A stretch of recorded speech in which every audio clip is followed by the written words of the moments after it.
He this is a piece by Rabbi Kanadi. He had been asked by the early reformers in Germany, in Berlin, about playing instruments and other things in shul. And so here he's answering it. And, his sort of big questions seem to be, again, and the way I think that he frames the questions is very important, because how you frame these is going to condition how you answer them.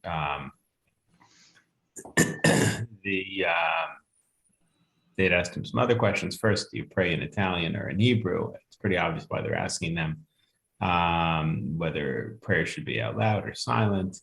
And then on the organ, he's concerned with a few questions. Number one, are you allowed to play instruments even after the destruction of the temple? Will this is this an imitation of avodah zarah, of idolatry? Obviously, that's thorny. And will this take people's attention away from prayer? And he had said, he had not had any problem with organs. In terms of music taking people's attention away, he cites precedents for that, for having tunes for the Shema. In terms of avodah zarah, he falls back on the idea that it has to be something that's very specifically for idolatry.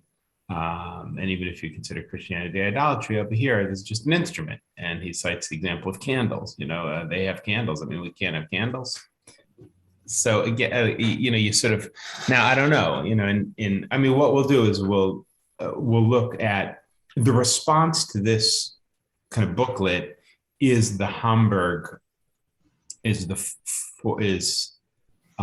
was the date of this booklet is, let's see.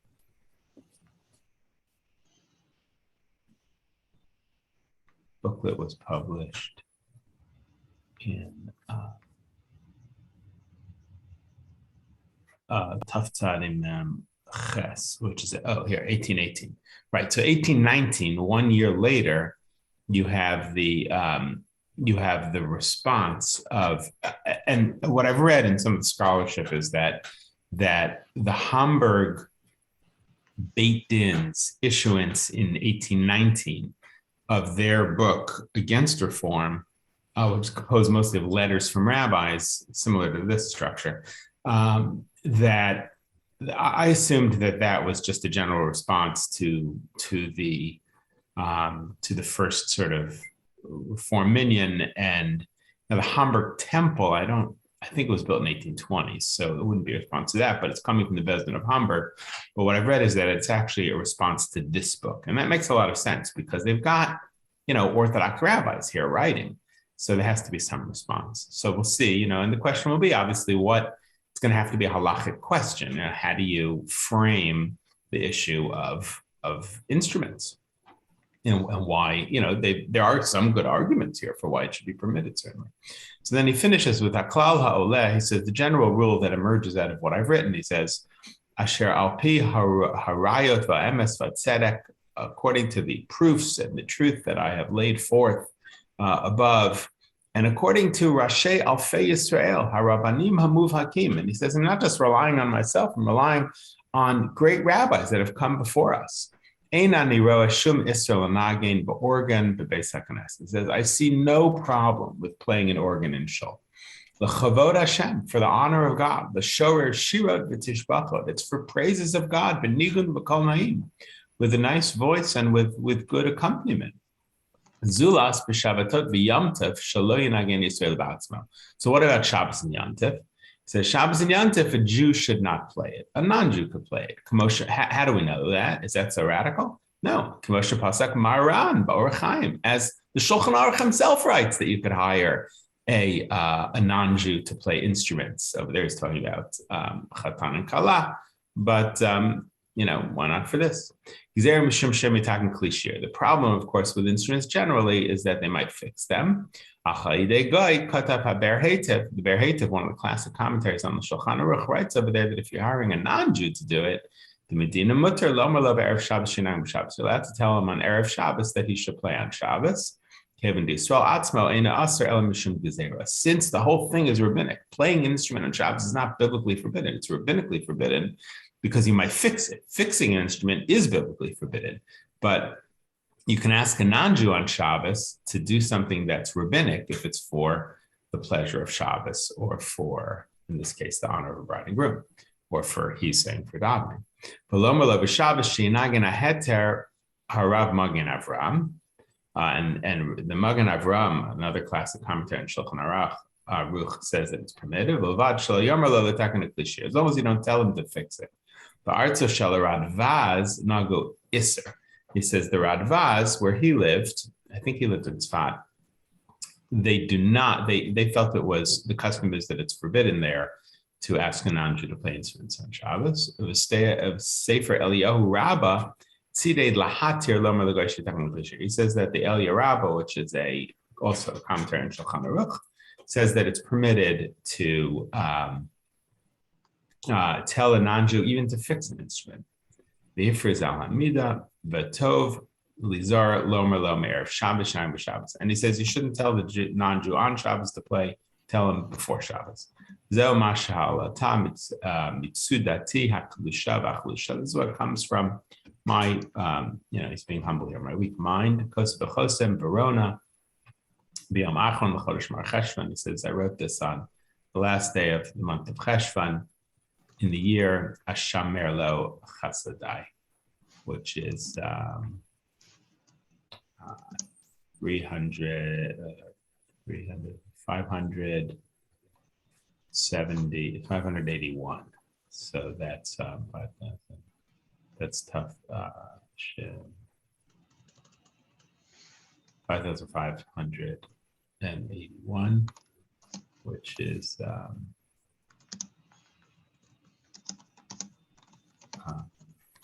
that makes sense.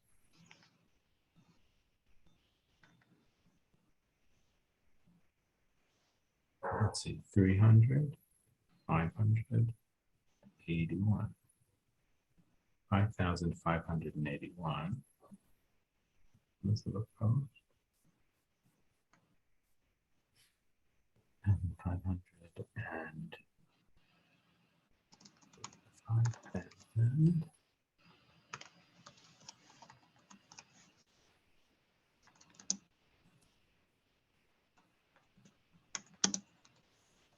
Seems like the letter was written after the publishing date.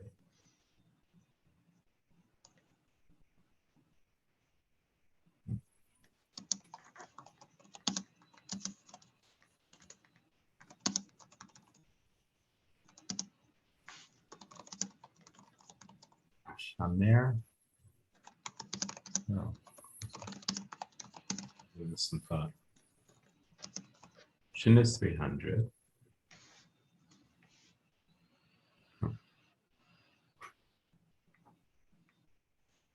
Says, my name is Yaakov Chai Rekanati from Pesaro. I wrote the book Piskei Rekanati. And I live in the Rabbi Baron. Shamer Lo.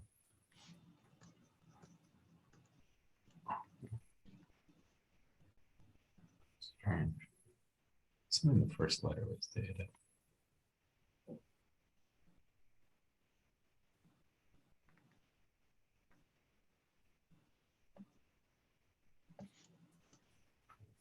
First letter.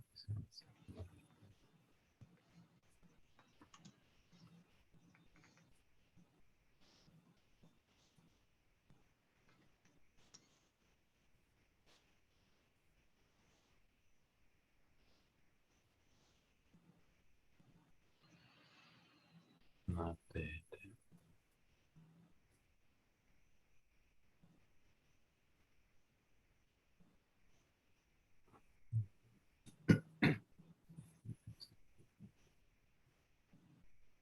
Let's see. Shlishi ba'arba be'esrim l'chodesh. Tafkuf ayin ches. Tafkuf ayin ches.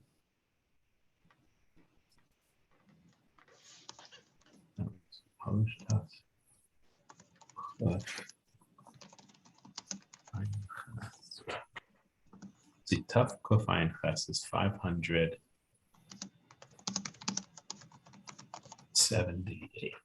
5,578. This is 5,400. No, sorry. This is 5,538. Oh, no, there's a mem here. Let's see what year 1818 is. Sorry.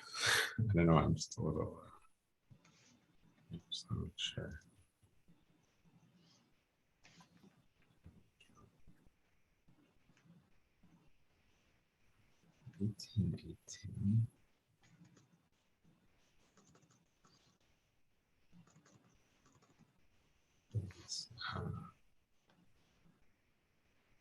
February 1818 would be Tuf Kuf Ayin Ches. Tuf Kuf Ayin Ches is 5,578. So 5,500. So this is right. Letter 5,500.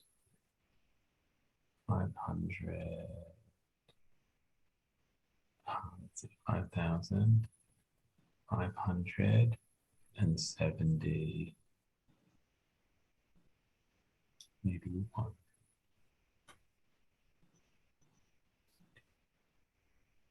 70, 81. No, sorry. This is not yet. That's above. So 5,500 and 70.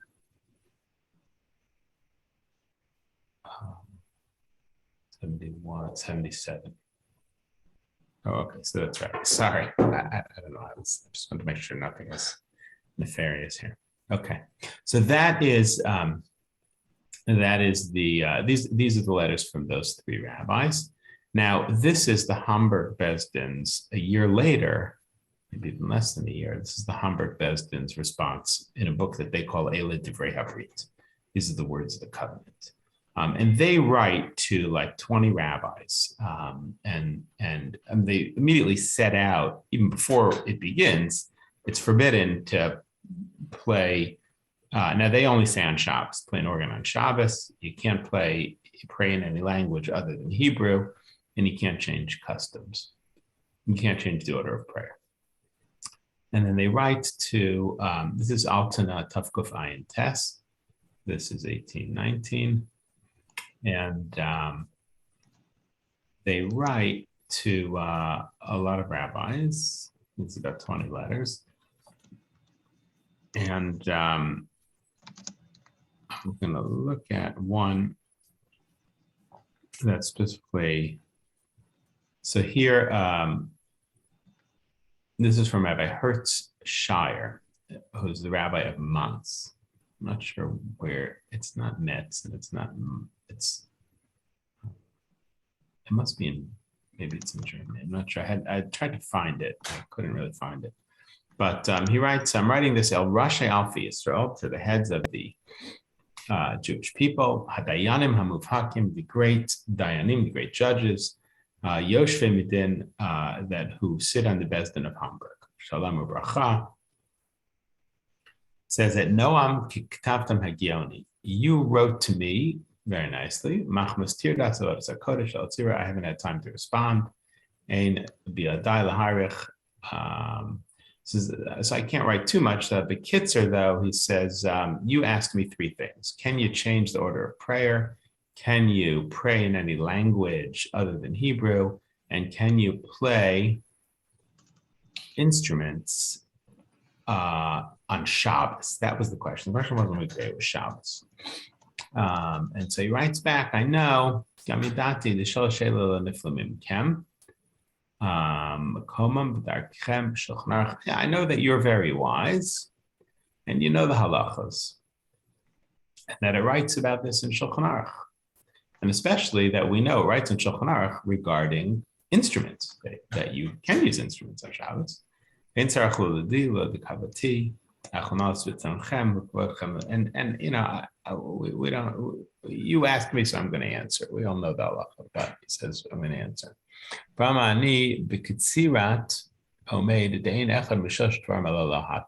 He says we should not permit any of these three things, whether for an individual or for a community. This issue of changing the prayers,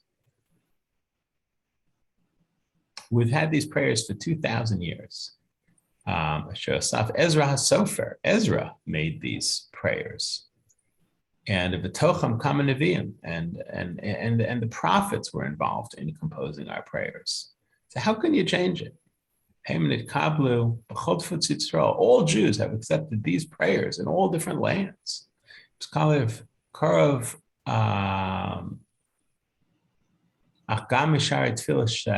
Sidru, even later prayers that were put together, they were accepted by the Jewish people, Sfardim and Ashkenazim. Also, the Shamas and Hagi Kalach, therefore you can't change it. Kulam Shavim Latova. There are little changes, differences in custom, but that's fine, he says.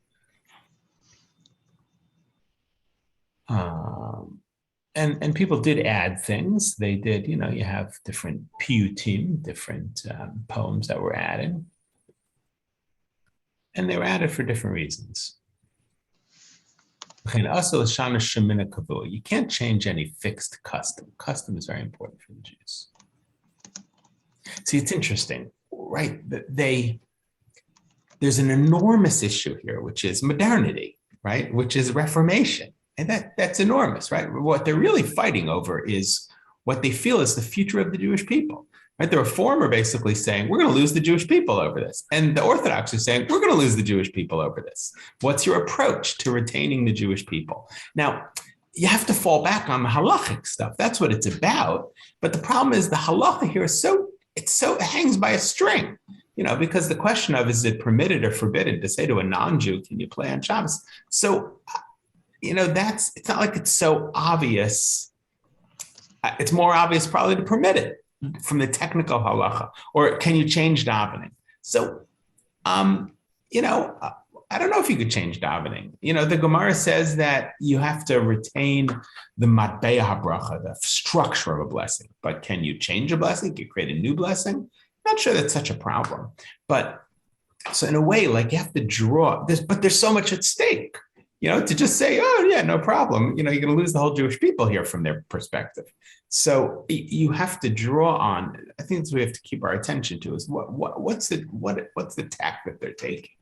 The last letter that we saw, Rabbi Rekanati takes a very halachic tack. He basically says, it's not forbidden. So what's the problem? Right. So here, obviously, it's going to be a different perspective. They want on some level to forbid it. And there's certainly grounds for that, right? Saying that these prayers are 2,000 years old, how can you change a custom of Israel? It's been around that long. That's very legitimate, but it's not as codifiable. I think those are going to be very important factors to kind of keep an eye on, think about. And it's not that people have different agendas, even though they do have different agendas. I think they all, at this point, I think they all mean well. They're all trying to save the Jewish people. Questions, but they have different perspectives on how that ultimately looks. Okay. Have a good day, everybody. Thank you. Hey, thank you.